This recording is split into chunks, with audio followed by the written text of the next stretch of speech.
c'est le gardien du temple de la démocratie, prophète politique, l'élève du Sphinx, Seigneur de la rue, fils Mukoko.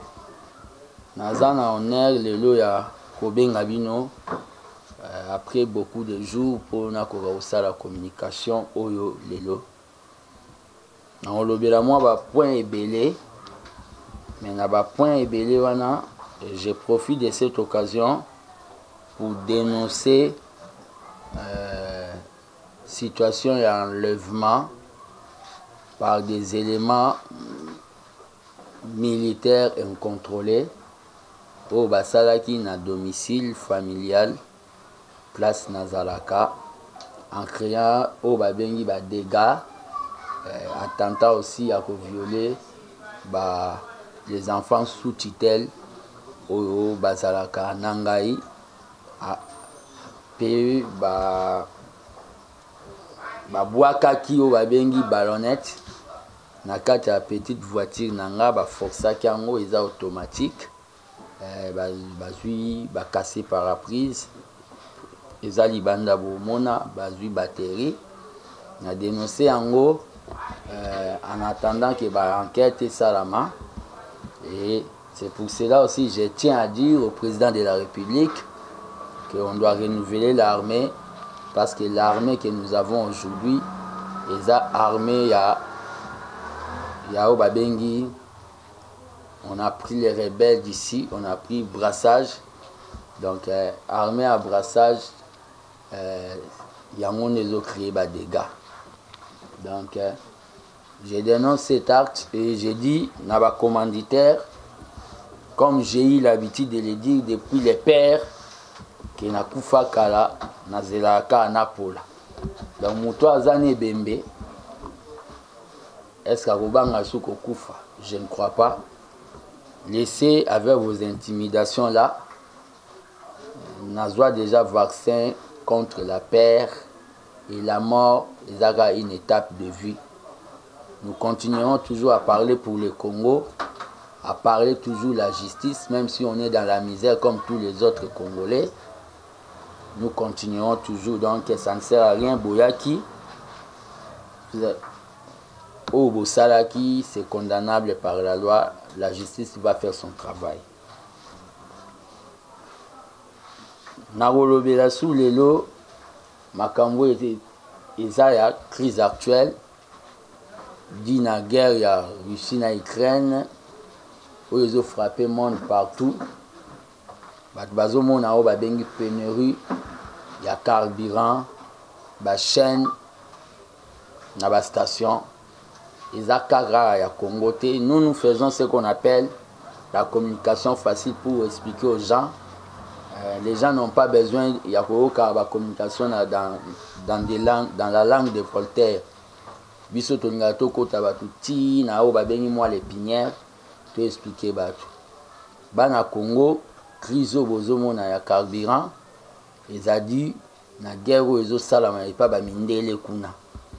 Na o babengi Ukraine, na Russie. Ça frappe beaucoup de pays. Et ça frappe beaucoup de pays. Ce n'est pas l'incompétence, il y a le ministre Didier Moudimbu, il y a les hydrocarbures, parce que Bomona qui a tika bureau nae, a quitté sur le terrain, mais crise en peut les accentuer, ils ont matasu makas, ils ont un bateau dans un secteur à pétrole, ba moniang occasion ya okoma ba milliardaire, bazo cacher ba réserve, Bomona qui ndenge bazo cacher ba réserve ya carburant. Natina toujours que peut-être va salir pouvoir à le peuple d'abord. Donc, partout il y a crise, il y a carburant. Donc, il y a question, il y a mauvaise volonté, il y a gouvernement. Par rapport aussi à la crise, nous devons savoir que notre économie est une économie mogo extravertie. C'est-à-dire, tout dépendant na obabengi libanda. Nakachawa, Makambutu et Koufa. C'est pour cela, tant que gardien du temple de la démocratie, je demande au président de la République d'être rapide parce qu'on n'a pas le temps. Totika na babengi dernier virage, c'est-à-dire d'être rapide à appliquer au babengi plan ya 145 territoires. Plan ya 145 territoires, c'est bien bon, c'est mieux, c'est excellent, mais pour réussir, il faut que l'ongola administrateur ya territoire nyonso o bana ba mentalité pourrie ya kabilisme o bana mentalité ya kingakati. Il y a d'autres administrateurs ceux qui bozui ba mbongo bolinga bopesa pona développement ya ba territoire bopesiye boyebake eloko te ko salama to kozonga suna milelo. Donc préalable ezali que on doit mettre de côté l'administrateur sur le territoire. Il y a un régime passé, il y a une mentalité, l'administrateur, il y a une mentalité, il y a le peuple d'abord. Pour que il y a un immeuble, mais la crise actuelle, et ça parce que les hommes politiques, les hommes d'État, bazo komisa o babengi politique, mathématiques, physique, chimie, bazo komisango passe à pamba. Tu sais que les pères a tiqué la abisso projet de société les peuples d'abord. Ils en ont aucun 5 biloko ngana lobaka. C'est-à-dire ceux qui sont arrivés ko sala o babengi des routes de désert agricole, c'est-à-dire banzela il y a babongoloté, il y a victoire te banzela ko permettre et bimisa biloko babengango les routes de désert agricole sans koloba ki ba tracteur papa wa sala bilanga na Congo soka bimisa 10 sacs soka moni ke marché zali na Congo akoma na 15 na Congo kaka akoma na 20 ce qui a monique marché zali. Deuxième eloko oyo zali poto kende parce que des fois tozota la bato baolo bage bangonde batanga kolega biso otanga université Tshisekedi. Deuxième eloko eza électricité. Lelo ki chasse tondi awa pona ni mututu azana besoin atala pe novelas. Mututu azana droit atala pe novelas. Mais les gens qui chassent tondi pour na batou exode de salami parce qu'il n'y a pas d'électricité. Avec l'électricité, quelqu'un a qui salata usine il y a eau potable na mboka na bango à cause la chaîne à TV automatiquement ils ont chassé au babengi chômage. Troisième eloko ezali santé. La santé n'a pas de prix. C'est aberrant que Sony, qu'elle est, comme on a, président africain, dirigeant africain, Neti Jean-Marc Kabound, problème à genoux, aux Okende, qui est soigné en Angleterre. Pourquoi pas sauter sali hôpitaux awa, c'est-à-dire et permettre la santé. C'est aberrant. Ça démontre que jusque-là même, les politiciens, les bengi indépendance, même indépendance sanitaire exatée. Ça démontre ça. Le problème qu'il a, c'est quoi? Troisième eloko, santé. Quatrième eloko, ezali o balobi, éducation. Éducation, il fait ça là-bas. Bana ba otanga bien na ba province. Tozui sécurité waneza makam. Par rapport à ça 45 territoires où il comme lié comme un projet. C'est pour cela personnellement, tant que gardien du temple, vous avez vu quand on a nommé Sama, Natia qui est sous réserve. malgré na kati ya gouvernement ya Sama ba excellent bazali, mais je vois comme si gouvernement na ils ont mérité au babengi remaniement. Ils ont mérité remaniement parce qu'on ne peut pas voir des gens comme Basselo, il est de mon parti, VPM de l'intérieur, manifester au babengi incapacité notoire. Il faut en école du parti. C'est-à-dire quelqu'un qui ne maîtrise rien, quelqu'un qui laisse au babengi gouverneur Mouro à Équateur. À l'Équateur, on tue les étudiants. Au moment où le président, parce que je suis dans la délégation, nous devons descendre à l'Équateur. Un certain Bobo aussi, il se comporte comme si en Bokassa. À l'Équateur, on tue les étudiants au moment où le président veut descendre. Et le VPM est là. Le VPM est là. Assez le tu dois démissionner. Je demande à tous les députés révolutionnaires, beaucoup Isaïe, même s'il est de l'IDPS. À l'IDPS, il n'y a pas esprit d'équipe, il y a l'esprit du peuple et l'esprit de la base. Nous ne sommes pas les PPRD, Oso Moutasali Mabe, Bochaba Ibimbonga Snell, va protéger. Non, ça c'est pas l'IDPS de Tshisekedi. À l'IDPS, si quelqu'un a échoué, il faut zoom en école du parti, peine à cellule. C'est ça l'IDPS. Le président de la République, vous êtes membre de mon parti. Tous ont un fondamental à l'IDPS. Vous êtes mal entouré d'abord, ça, et comme on est hymne national, mal entouré. Les gens qui vous entourent n'ont pas les soucis de notre parti.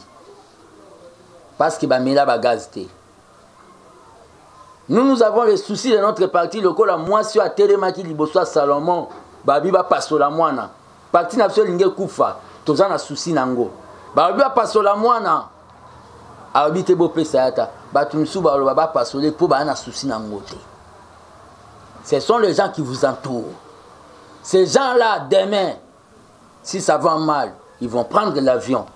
Mais nous, les peuples, va nous pourchasser. Nous aurons des difficultés à aller dire même le peuple d'abord la campagne il y a 2023. Toko risquer Batiabiso Piné. Parce que vous êtes mal entourés. Ça, je l'ai dit. Yo conseiller président au Nalia Kepa au Passo la Sani. Nous avons souffert dans ces partis. Nous avons souffert dans ces partis pour vous amener au pouvoir, monsieur le président de la République. Tout un sentiment.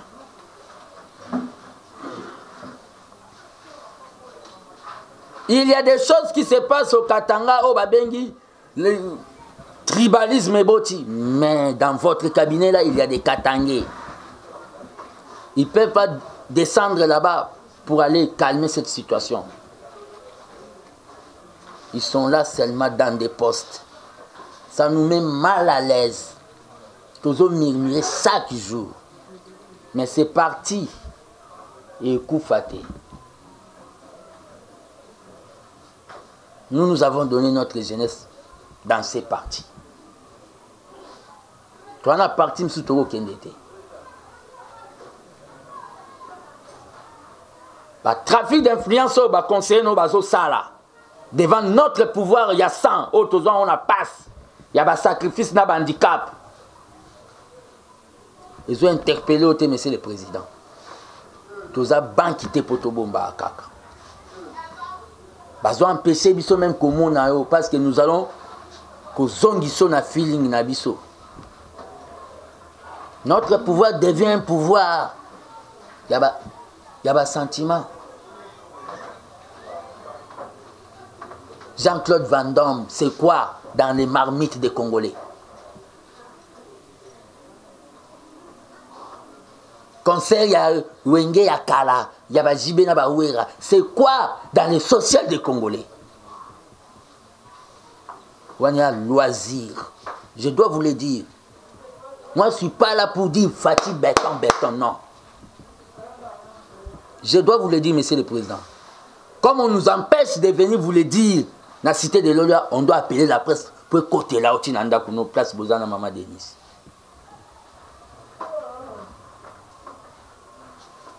Jean-Claude Van Damme, na social, il y a Congolais, c'est quoi?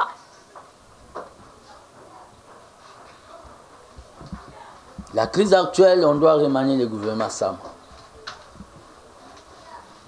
Malgré qu'il y a des ministres au bazo frappé très bien, comme Aimé Bonji, Nicolas Kazali, Patrick Mouyaya, Antoinette, Guy Luando, malgré Bango, et tant d'autres.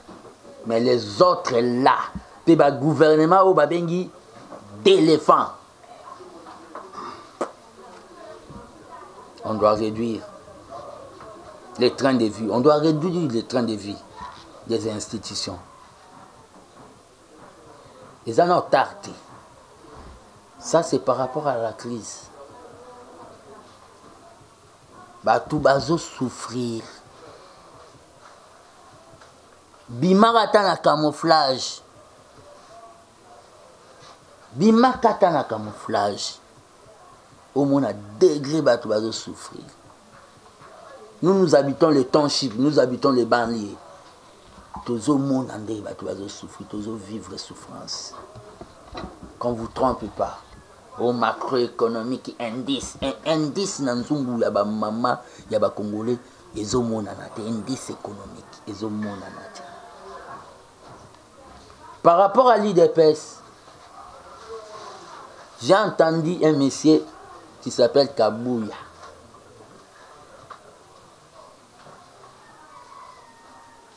Veut réglementer la communication de l'IDPS. Qui est Moutoua Kolobate, Kabouya. D'abord, Kabouya, toi tu communiques bien. Ozanaba, déficit communicationnel est belé. Aujourd'hui, je vous ai appelé pour vous dire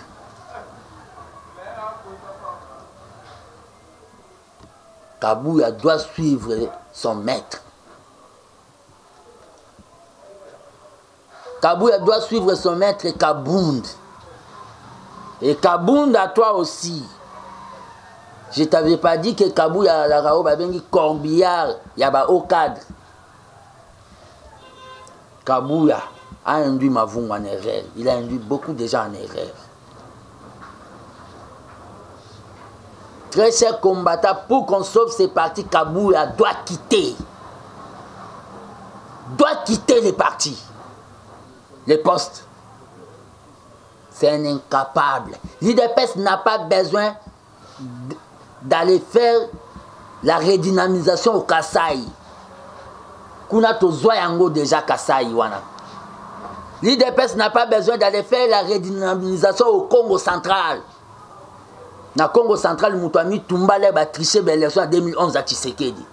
L'IDPS a besoin ya okende na ba Kivu. Ya okende na ba province orientale. Ya okende na ba Équateur, ya okende na ba Bandundu. Vous allez toujours au Kasaï pour les beaucoup ma bakangeli liboka diamant.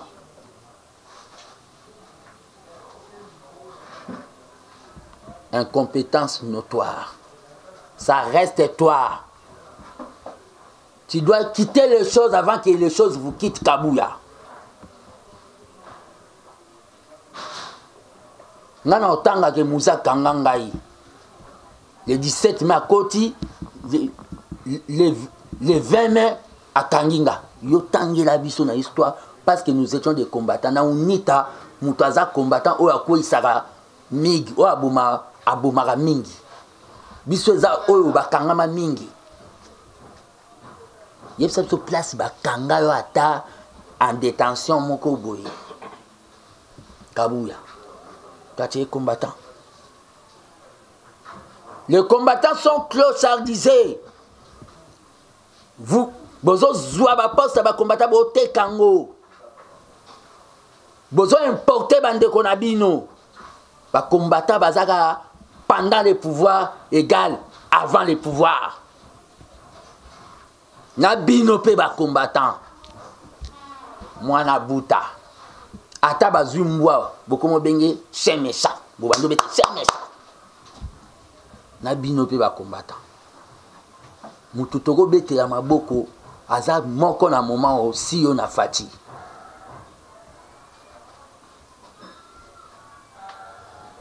comme ça ba kabundi ba 14e parlementaire OK ba parlementaire na histoire IDPS ba 13 Kabouya doit démissionner pour que ce parti soit sauvé. Kabouya a envoyé, je dénonce ça, a envoyé une mission, il y a Barouti, na Lualaba. Baké Kuna Bako créé désordre dans la fédération à Lualaba 1.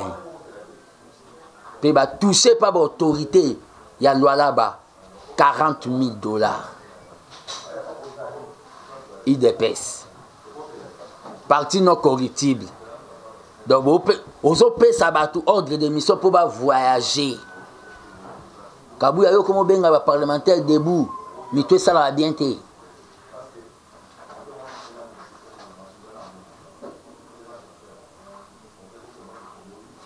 La délégation que Barout avait amenée à Lualaba, ils ont touché $40,000 de corruption. Ça, c'est l'IDPS. Ça, c'est pas l'IDPS. Ça, c'est pas l'IDPS. Kabouya doit quitter. Par rapport à ce qui se passe au Katanga, je regrette l'effort des journalistes devant caméra, même si aux Amourouba, il faut tenir les propos, moko ya ko accentuer, ya ko pousser le tribalisme. Bon, il y a des conséquences. Il y a makambo isa maka. Il y a baluba na bakatangi, ti baluba bana bakufa na baraya train. Batu babosa na bana. Et Baba Kyungu, paix à son âme, a eu à demander pardon au baluba. Est-ce qu'à cette époque ici, nous sommes obligés, il y a en 1960, il y a en arrière, pour tout le monde débat. Je m'adresse à mes frères Katangé. À cette époque ici, nous devons faire marche en arrière pour faire le tribalisme. Je ne crois pas. Nous sapons Moko et Sokola et Longité.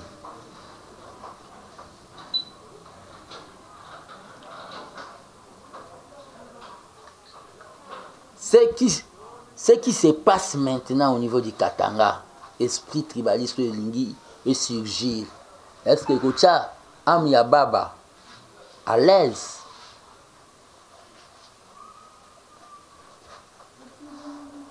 J'interpelle même des leaders politiques comme Moïse Katumbi, ou Bazolo Baba nationaliste.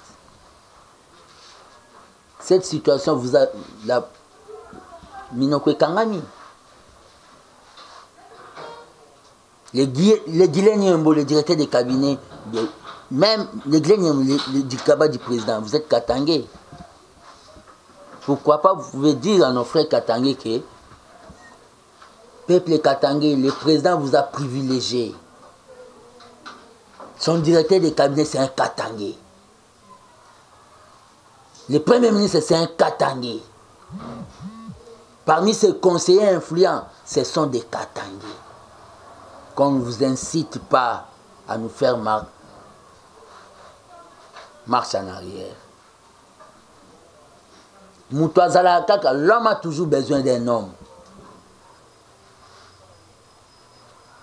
Toi, tu vas tuer Moulouba. Si Moulouba avait marié ta fille, c'est que tu vas tuer. Tu sais, c'est lui que tu vas tuer. Vous êtes mariés déjà.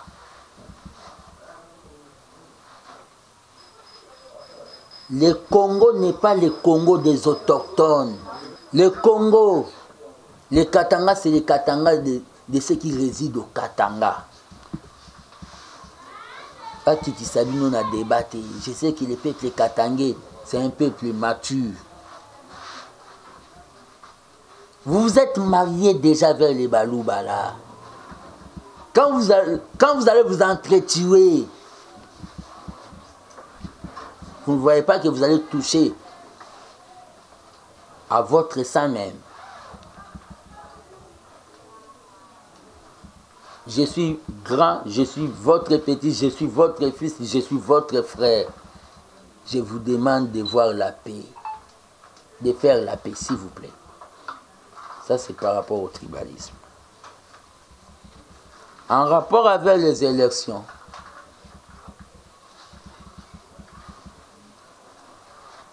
nous, l'IDPS, nous sommes prêts pour les élections. Muzitu boloba ki bino na bafaulu ke bo gagnera ba élection. Toki na ba élection. Bo confirmer les biso so bo gagnaka. Makamba ba négociation ana et salamate. O bozoya ki bo négocier nini. Bo négocier nini. Bobanda ke négociation pour te vendre sa seni, négociation pour te vendre sa seni, na suka, et ya okoma, o tokabo la poste. Congo ekoma ni nyango, dikele mbanabino. S'il y aura négociation, nous aussi toko ndape na okota négociation pour na représenter bateau bazanga bandeko ya. Les non alignés. Il n'y aura pas de négociation. Allons tout droit aux élections. Que les meilleurs gagnent. Si vous avez gagné bino, vous avez une opposition. Si vous avez bino, vous gagner bino, vous avez une opposition. Mais ça passe pour vous gagner bino, ils ont une politique. Très chers amis de la presse, par rapport à l'état de siège, je demande au président de la République de mettre au babengi ba numéro standard. Au batubakoki ko benga à partir ya ba zone où est en état de siège, ba benga yango pour ba pesa d'information. Il y a trop des habits où ils sont en état de siège. Na ba zone état de siège. Trop des habits. Trop des habits. J'ai dit et je vous remercie, j'attends vos questions. Seni va travailler cartographie. Seni va la Seni travaille. Ce n'est pas le gouvernement. Ce n'est pas aussi aux politiques de venir dire qu'on voit qu'il n'y aura pas les élections parce que la Seni ne s'est pas encore prononcée. Laissez la Seni faire son travail. Pourquoi les politiques veulent précipiter le travail de la CENI, qui est un organe d'appui à la démocratie? Pourquoi? N'allons pas dans des gymnastiques intellectuelles, mon frère. On demande les assises pour les élections là pour tomber à un gouvernement de transition. On en a vu dans ces pays. Et ce gouvernement de transition, ça nous prendra encore 2 ans de plus. Nous, l'UDPS, nous ne voulons pas qu'on vienne nous accuser qu'on a fait glissement. Nous ne voulons pas de ça. C'est pour cela que nous refusons ce genre d'assises. Laissons les indications, c'est la CENI qui va nous dire on ne peut pas organiser les élections et nous allons prendre acte. Mais quand la CENI travaille encore, bazo lamba, CENI zo lamba, ba politique bobimi bokomo lobaki, non, to vanda to sola, non. Langage à musique, toi, baza déjà essoufflé nos positions. Biso de toi là, to lenda. Mais na kati na biso batu musu pe ba mela pe mané bati bala bakenda na bakinga kati. Biso de to lenda ki, on a fait 37 ans. Bango 3 ans à Pamba, 4 ans, Bazadi a essoufflé. Il y a des politiciens qui ont piakate. Ndé Babisoto s'est prononcé que je ne vais pas travailler pendant 5 ans pour que je surveille la République. Toi, tu crois que moi, je n'ai pas de capacité de travail? C'était dans les soucis, jouer au hasard, Libanda match à mon arabe, Kazabi et Belé. J'ai accepté de souffrir au coquet n'a pas cabinet, tu demandes, je n'ai jamais demandé à un ministre à nommer. Ça, c'est un point. Qu'on laisse à la CENI. Langage des assises là, on les indique. CENI n'a pas eu ça, que tout le monde qui est organisé l'élection. C'était une manière globale de vous répondre. Si c'est que le père m'avait dit, il faut laisser le temps au temps. Malgré qu'on doit prévoir, mais il faut laisser le temps au temps. Laissons à la CENI faire son boulot. Laissons à la CENI faire son boulot. Si nous, l'UDPS, nous nous prononçons à cet instant qu'il n'y aura pas élection, ces gens-là qui disent qu'il n'y aura pas élection vont changer de langage. Nous nous acceptons, nous sommes prêts pour les élections avec ou sans recensement. Parce qu'ils nous ont accusé, les recensements, ça prendra du temps. Et nous sommes prêts, comme on avait accepté d'aller aux élections avec la machine à voter, nous sommes maintenant prêts d'aller aux élections avec recensement ou sans recensement. Parlant de la discrimination, de la xénophobie,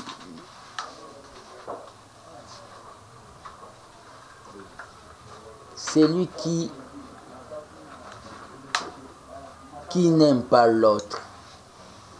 D'abord, je crois bien, les Katangais, ce sont des chrétiens, même s'il y a des musulmans. Nous sommes une famille, tous en Christ. Ce sont des politiques. Ce sont des politiques qui veulent créer le komoko boye. Ils vont créer le komoko boye pour que tala président na bango makambasali. Fati n'est pas le président de Balouba. Il a dit à maintes reprises, il est le président de tous les Congolais. Fati n'a pas une famille présidentielle. Tout Congolais est de la famille présidentielle. Mes très chers frères Katangais, je sais que vous bolinganga mingi. J'étais au Katanga, j'avais vu comment vous m'avez accueilli. Quand j'étais allé m'incliner, Nabobsek, il y a Baba Kyungu.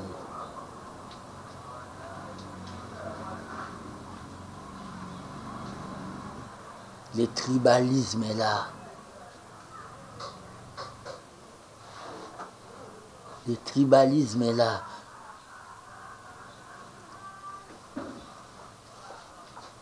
Ça ne va rien apporter.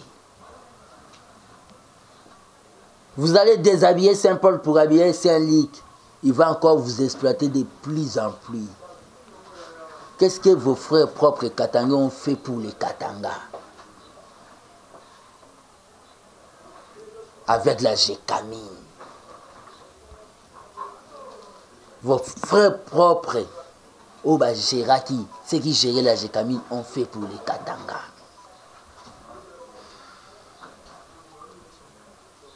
Soyons unis.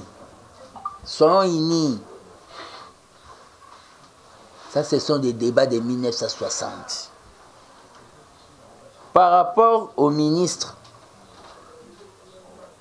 dans les gouvernements, j'avais eu à dire, il y a quand même des ministres où ils s'adaptent à la vision chef de l'État. Comme Guy Luando, comme Antoine Samba, comme Patrick Mouyaya. Parce qu'il fait la bonne communication pour le chef de l'État.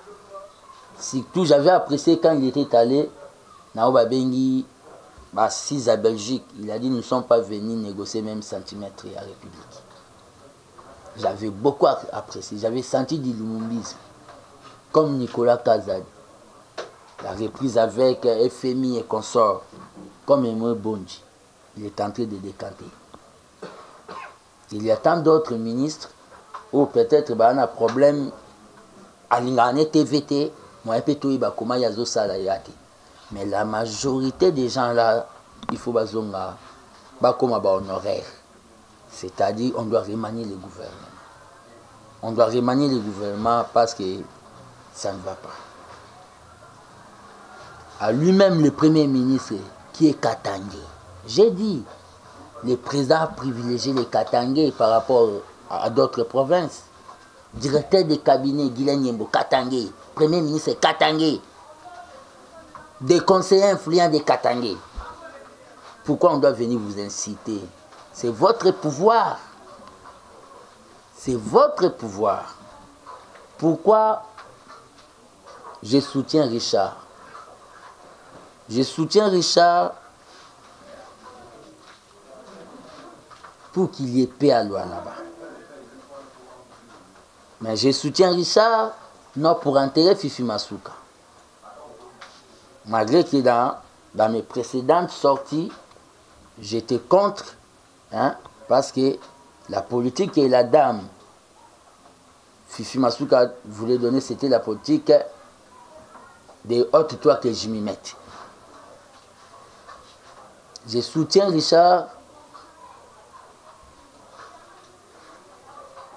Il y aura la paix à Lualaba.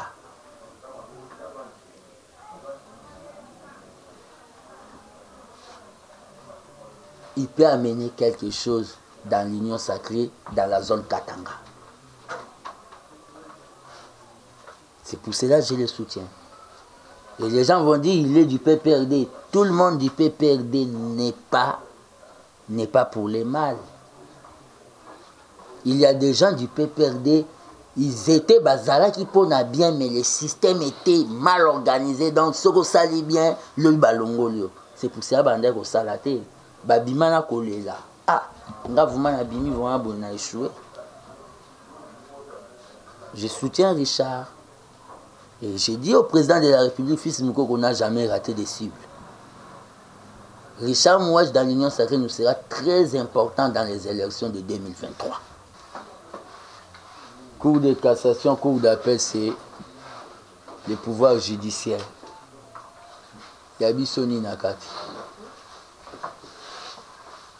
Cour de cassation, Bilo Totani, cour d'appel, c'est le pouvoir judiciaire. Yabisoni Nakati. Va juger, va annuler. Maintenant, bon niveau le pouvoir n'absolu comme pro-camériste. Non, pour proposer Premier ministre, pour demander, mais tout seulement. Vous savez, au Congo, les gens veulent dire des histoires. Hein? Veulent dire des histoires. Moi, je sais bien, Mwalium Kamere a besoin beaucoup plus de repos par rapport à Nandenge à la qui na prison. Si le président trouve que Akoyo nommé Premier ministre, moi j'ai pensé à président pour que nommé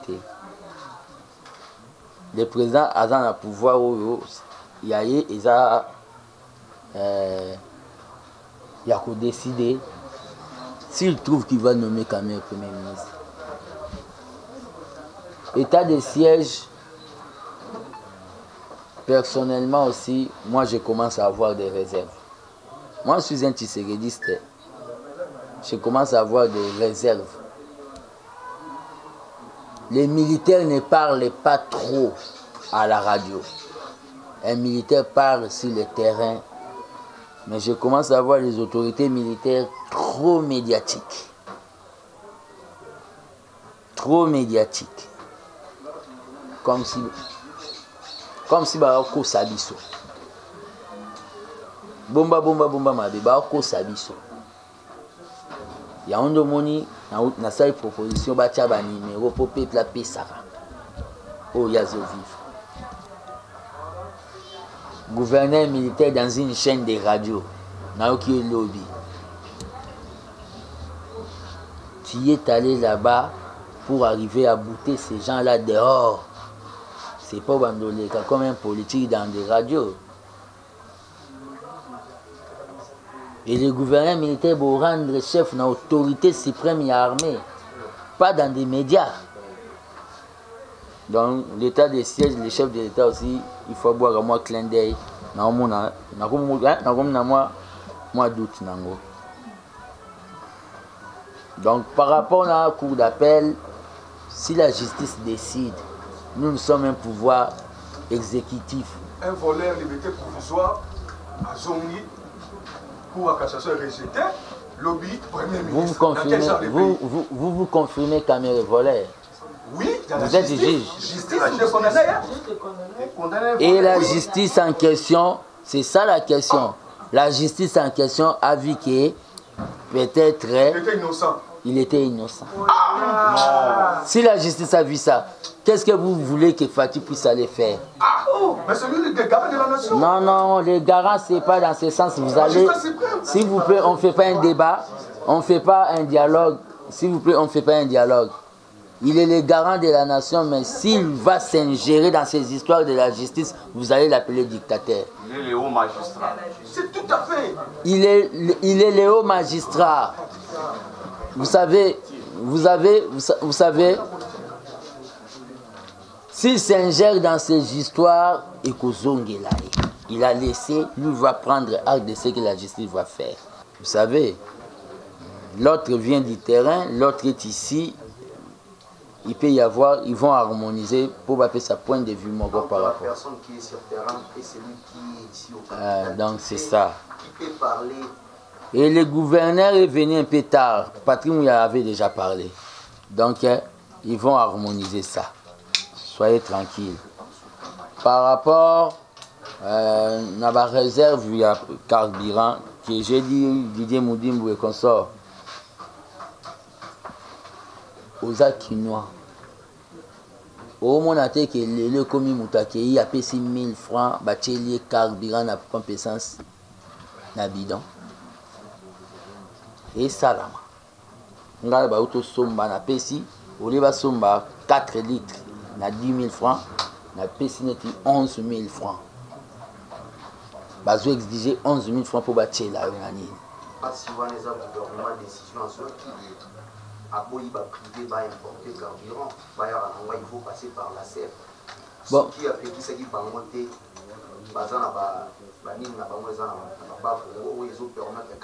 le problème qu'il y a, l'État ne peut pas aussi tout privatiser, mon frère.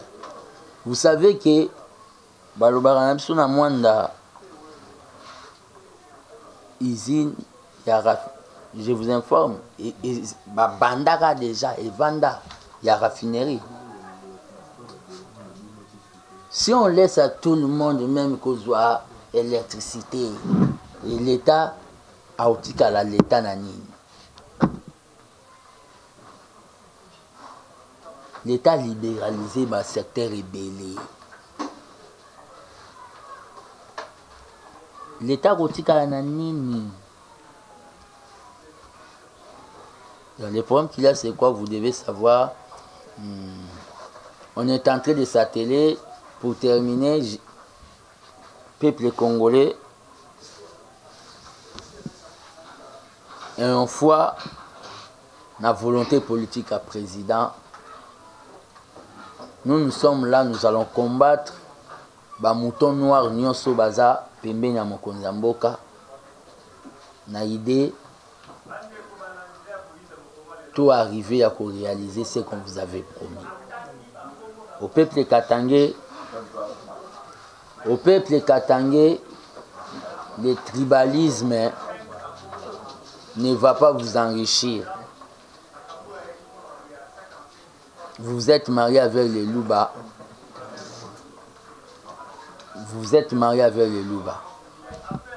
Olivier Kamitatou, fais ton boulot, ne cherche pas à envenimer la situation. Fais ton boulot, Olivier Kamitatou. Ne cherche pas à envenimer la situation. Comporte comme... Il faut se comporter comme Moïse se comporte. La brutalité, il y a rébellion. La deuxième fois, ne cherche pas à envenimer la situation. Et j'ai dit, je vous remercie.